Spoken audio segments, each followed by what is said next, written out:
Il est mesquin de se limiter seulement à considérer si l'agir d'une personne répond ou non à une loi ou à une norme générale, car cela ne suffit pas pour discerner et assurer une pleine fidélité à Dieu dans l'existence concrète d'un être humain. Souvenons-nous toujours de l'enseignement de saint Thomas d'Aquin et apprenons-le à l'intégrer dans le discernement. Bien que dans les principes généraux, il y ait quelques nécessités, plus on aborde des choses particulières, plus on rencontre de défaillances. Dans le domaine de l'action, au contraire, la vérité ou la rectitude pratique n'est pas la même pour tous, dans des applications particulières, mais uniquement dans des principes généraux, et chez ceux pour lesquels la rectitude est identique dans leur action propre et n'est pas également connue de tous.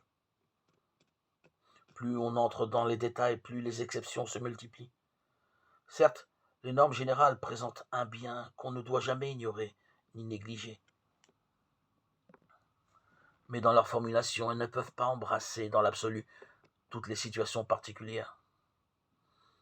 En même temps, il faut dire que précisément pour cette raison, ce qui fait partie d'un discernement pratique face à une situation particulière ne peut être élevé à la catégorie d'une norme. Cela non seulement donnerait lieu à une casuistique insupportable, mais mettrait en danger les valeurs qui doivent être soigneusement préservées.